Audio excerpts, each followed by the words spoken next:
A paz do Senhor, amém, povo bonito? Como vocês estão? Estamos aqui em mais um Caminhando Juntos. E hoje, enquanto você abre aí em Ezequiel, capítulo 37, eu queria dizer para você que, como a gente sabe, o mês de setembro é o mês de combate ao suicídio. E Deus colocou essa palavra no meu coração e Ele disse: Cat, profetiza a vida do meu povo. Então eu queria hoje que você abrisse lá Ezequiel capítulo 37, e nós vamos ler apenas os versículos 8 e 9, que diz assim: Então ele me disse: Profetiza ao Espírito, profetiza, ó Filho do homem, e dize ao Espírito: Assim diz o Senhor Deus: Vem dos quatro ventos, ó Espírito, e assopra sobre estes mortos para que vivam. Então profetizei como ele me deu ordem. E o Espírito entrou neles, e viveram, e se puseram de pé, um exército numeroso em extremo. Eu queria conversar com você um pouquinho sobre esse texto, tão conhecido, né, de todos nós. Um texto que a gente sabe, já ouviu tantas pregações sobre ele. Mas eu queria falar para você um pouquinho do que Deus colocou no meu coração. Imagina que quem leva o profeta para dentro do vale de ossos secos é o próprio Deus. Imagine aí o maior cemitério do seu estado. Imaginou? Pronto. Agora pense em Deus te levando para dentro desse cemitério. E Deus te fazendo rodear e vendo todas aquelas covas, todos aqueles ossos, todos eles separados já dos seus respectivos ossos, todos eles sequíssimos. Gente, imagina o cenário de morte, de destruição, de caos que aquele profeta não estava vendo. E foi o próprio Deus que levou ele para lá. Muitas vezes Deus vai nos levar para entrar em contato com a nossa dor. E não é porque ele é mau, é porque se a gente não entra em contato com o caos, se a gente não toma conhecimento que aquilo está fazendo mal para a gente, se a gente não sente a nossa dor, a gente não procura a cura. É por isso que muitas doenças que matam, elas são silenciosas. A diabetes, a hipertensão, e elas matam muito. Por quê? Porque a gente não se dá conta delas. Quando vê, já está numa situação delicadíssima, né? E aí a gente não tem muito mais o que fazer, mas o profeta, ele mesmo é levado por Deus, melhor dizendo, para entrar em contato com a sua própria dor e com a dor do seu povo. Muitas vezes Deus vai nos levar para entrar em contato com essa dor, e essa dor nem sempre é só nossa. Muitas vezes ela é do outro também. E o que existe é um cenário de caos, é um cenário de morte. E nesse cenário, onde Deus mostra tudo isso, ele rodeia, ele dá uma volta com o profeta e diz: olha só, Ezequiel, vê quantos ossos, vê como eles estão secos. Depois ele chega para o profeta e pergunta assim: Ezequiel, tu acha que existe alguma esperança de vida para esses ossos? Podem esses ossos reviver?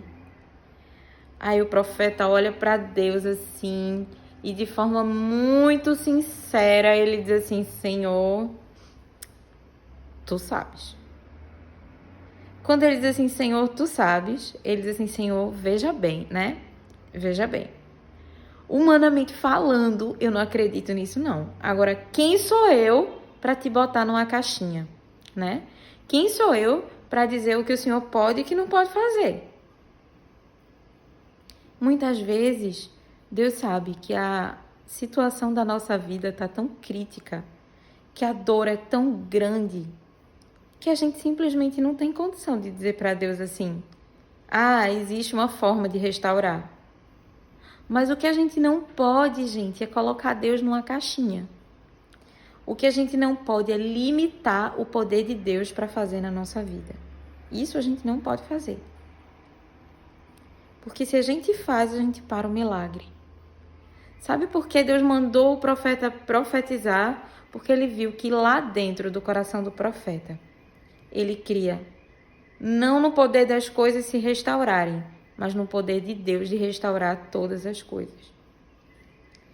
E aí, Deus chama o profeta para participar do milagre. Ele diz assim: Ezequiel, beleza, eu vou fazer, eu quero fazer, mas eu quero te usar para fazer. Profetiza, Ezequiel, profetiza a esses ossos e diz a eles que eu vou colocar o meu espírito neles e eles vão viver. E eles vão ter tendões, eles vão ter nervos, eles vão ter pele. Cada osso se juntou ao seu osso. Trata de estrutura. Deus vai começar estruturando as coisas, dando base firme, dando alicerce. Depois Deus vai colocar os nervos e Ele vai dar sensibilidade de volta, sensibilidade para ouvir a voz dEle. Tudo começou porque o profeta ouviu a voz de Deus e se deixou levar, conduzir pelo Espírito. Tudo começa aqui. E depois, o Espírito traz o revestimento, a proteção, que é a pele. E quando tudo está pronto, imagine, o Espírito não veio logo. Tudo se fez novo, mas não havia vida. Às vezes a gente não considera as pequenas coisas que Deus está fazendo. A gente não percebe porque o milagre ainda não chegou, porque a vida ainda não veio, porque não está completo. E a gente não vê que os corpos, eles já estão lá. Os ossos já estão se mexendo. Mas hoje, o Espírito Santo nos convida de novo a profetizar a vida, a profetizar a restauração completa, a continuar adorando e liberando a palavra profética até que o milagre se cumpra. Amém? Então não pare de crer. Não pare de crer que o Senhor tem vida nova para você. Não depende de você, não depende dos seus erros ou da falta deles ou dos seus acertos. Não depende daquilo que você pode, depende do que Deus pode fazer nessa história. Continue profetizando até o Senhor fazer a restauração completa e entenda que é um processo.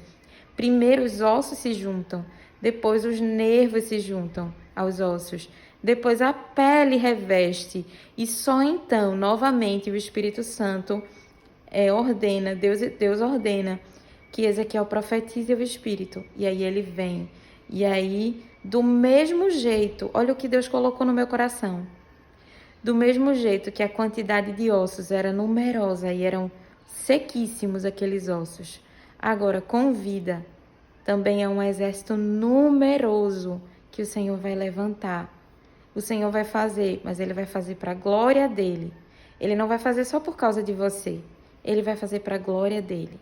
Ele vai fazer para que você e a sua família e o seu projeto possam ser tremendamente usados na batalha ao lado do Senhor, o grande general que nunca conheceu derrota. Amém? Vamos orar? Senhor, nós te louvamos e te agradecemos por essa palavra. Muito obrigada pela promessa de vida. Ajuda-nos a continuar profetizando até que o milagre seja completo. E em nome de Jesus, ajuda-nos a ter fé, porque não depende do que a gente pode, não depende do que a gente tem, não depende dos nossos recursos, depende do teu poder para fazer e daquilo que o Senhor tem como propósito. Nós te agradecemos por isso, Pai, porque isso nos dá liberdade para crer que vai acontecer, porque não depende da gente. Muito obrigada. Em nome de Jesus. Amém. Amém? Até o próximo Caminhando Juntos. Amo a sua vida, amo você. Continue orando por mim, tá bom? E até o próximo Caminhando Juntos.